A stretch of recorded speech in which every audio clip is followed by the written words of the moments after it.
I am Ferdinand Marcos, and I am the President of the Republic of the Philippines. I stand today on behalf of 110 million Filipinos. Hi everyone, hello universe, it's me again. Ayan mga kababayan, tunghayan natin po ang kaganapan dyan po sa 48th Asian Summit 2026. Ginanap po dyan sa Cebu. Siyempre, walang chairman kundi ang Pangulo ng Pilipinas, ang Pangulong Marcos Jr. Ayan, si Prime Minister si Prime Minister Wong ng Hong Kong. Aba, nakabarong Tagalog guys. Ang BFF ng ating mahal na Pangulo, di ba? Ganda, gala night dinner. So, napapansin ko talaga kay Pangulong Marcos Jr. Napaka talinong tao talaga, as in guys. Alam nyo ba guys, si Pangulong Marcos Jr.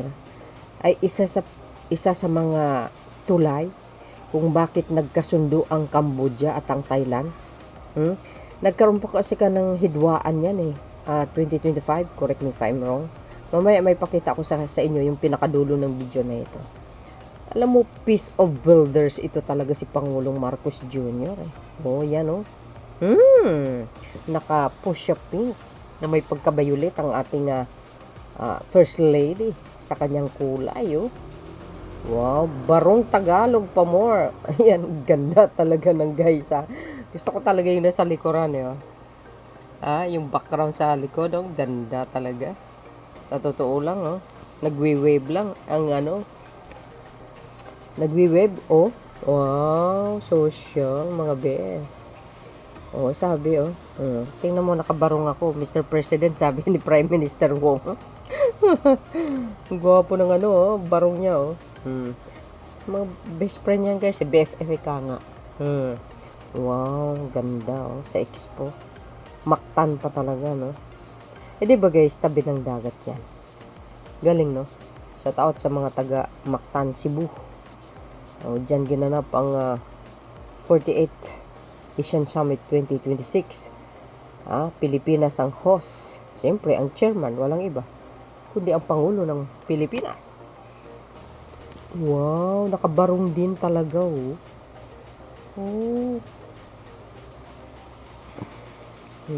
wow, galing. Ba, nakabarong Tagalog guys Saan ka ito? Palagay ko Thailand ito. Yes. I know this. Thailand ito guys Pero alam niyo, believe ako talaga kay Pangulong Marcos Jr. Sa mga speech niya kasi, kailangan ang pagkakaisa at pagtutulungan. Oo nga, Cambodia ba? Correct me if I'm wrong. Diba guys? Ay, hindi, Laos pala ito. Sorry guys, correction. Lao pala ito. Prime Minister ng Lao. Diba? Lao People's Democratic Republic. See? Hindi ko sabihin, tanging bukod talaga si Pangulong Marcos Jr. Sa totoo lang, ba? Hanip sa barong Ganda. Kaya believe ako talaga sa kanyang pamumuno. Aba, bagay na bagay kay Prime Minister Lao ang kanyang barong guys barong Tagalog. Disente ang datingan Ayan, shout out sa inyo sa mga Marcos Loyalist supporters, Filipino and OFW. Wow. Pakinggan natin guys ang kanyang gala dinner speech. Next naman. Kasi pagdatingan sila sa kanilang gala dinner night. Every Asian Summit naman may ganyan, di ba guys? May gala dinner night. Aba. Hanap din sa barong ni ni Royal Highness. Mukha yatang bitin. Ay, hindi. Puro ginto yata ang prinsipe ng Brunei, Darussalam. Ay, wow. Galing. Yun yan yung guys present din yung mga private sector natin. tulad nila Go Kung Wei, Kevin Tan, ayan. Mostly, gabinete ni Pangulong Marcos Jr. nandyan eh. Ayan oh. Nandun si Madam Irene, ayan oh. Present din. Ayan, you see guys. Alam nyo guys, no, parang pari-pariho naman talaga mga Asian people are same look like eh. No? Sa mga, sa mga face natin, ganun. Hindi mo talaga tayo eh. Minsan, tayo eh. Pinagkakamalan tayo ng, Indonesian, Thailander, Cambodian, di ba? Pinagkakamalan tayo ng ganyan guys eh.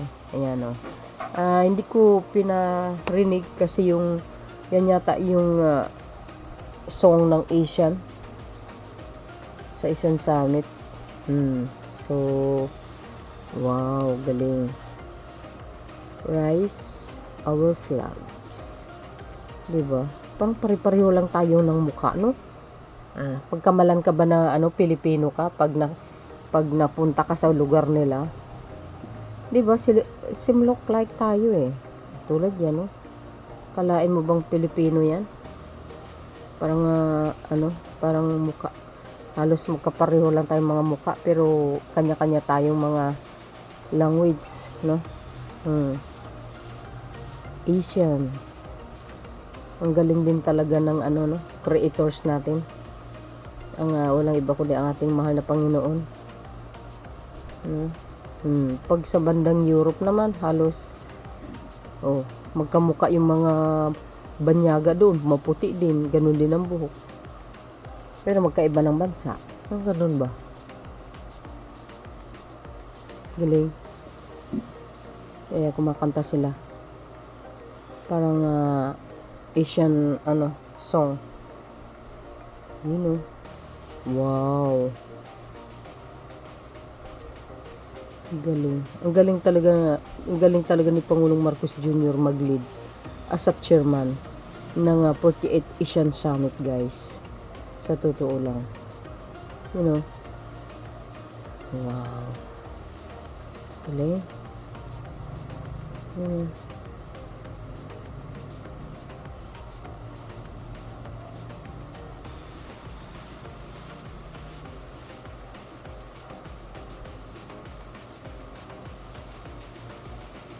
Ganda ng sit up mga flowers.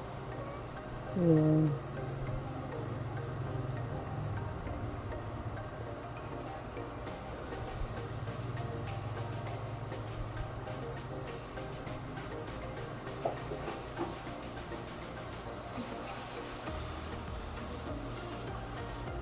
Kasama din ng mga media, no? Yan. Kasama din ang media. Ayan, tapos na. Pakinggan po natin ang speech ng chairman ng Asian Summit 2026. Walang iba, kundi ang Pangulo ng Pilipinas. Excellency Ferdinand R. Marcos Jr., President of the Republic of the Philippines. Your Majesty, Your Royal Highness, Excellencies of ASEAN member states, distinguished guests, ladies and gentlemen, good evening. As we conclude the 40th ASEAN Summit and related meetings, allow me to once again express my sincere appreciation for your presence here this evening. On behalf of the government and the people of the Philippines, I thank you for your support, for our chairship, and for the spirit of partnership that you have brought these past days. This was not the summit that we originally envisioned. When the Philippines assumed the chairship, we had prepared to welcome you under different circumstances, to share more of our country, to celebrate our culture, and to show in a richer way the spirit and hospitality of the Filipino people. Instead, we have been asked to respond to a very different moment. Recent developments once again reminded us that events beyond our region can quickly impact our economies, resource security, and the welfare of our peoples. It also reminded us that leadership is tested not only by the plans that we make, but by how we respond when those plans must change. And in that regard, I believe ASEAN has responded as it always has, with steadiness, with pragmatism, with unity of purpose. Guided by our theme, Navigating Our Future Together, the discussions we have had over these meetings reflected the values that have sustained ASEAN for nearly 6 decades. Openness, mutual respect, and a shared commitment to regional stability.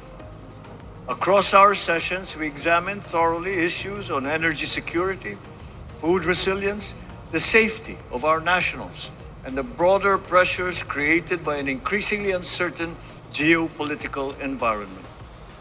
These were not easy discussions, but they were necessary ones.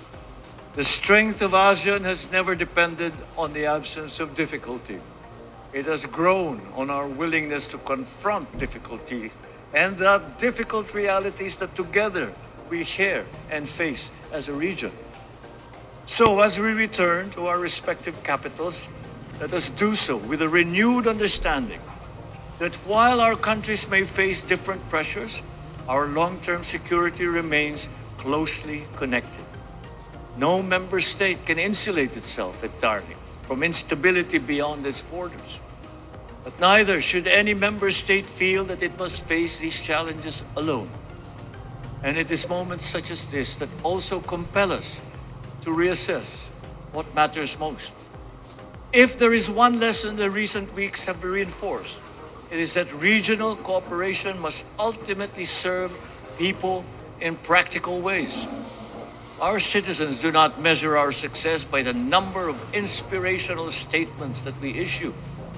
They measure it by whether their communities are more secure, whether their livelihoods are protected, and whether their children can face the future with confidence. The measure of leadership is not whether conditions remain favorable, but whether we remain clear in our purpose when they do not. And that is what has strengthened ASEAN throughout its history. And that is what this summit has demonstrated yet again. Your Majesty, Excellencies, thank you for your candor, your partnership, and your support for the Philippine chairship of ASEAN. Your presence here has given real meaning to the chairship and has affirmed that even in a more uncertain world, our region remains strongest when it moves forward together. So as we leave this summit, may we do so with a clearer sense of purpose, a stronger commitment to one another, and the confidence that ASEAN can continue to shape a region that is resilient, innovative, dynamic, and people-centered.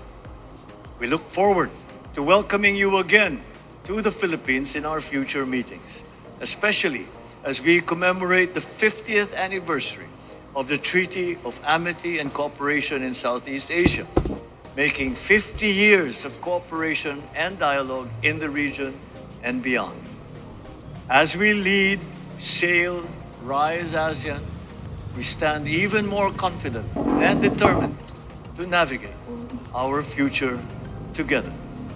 Thank you. Good evening. Mabuhay at maraming salamat po.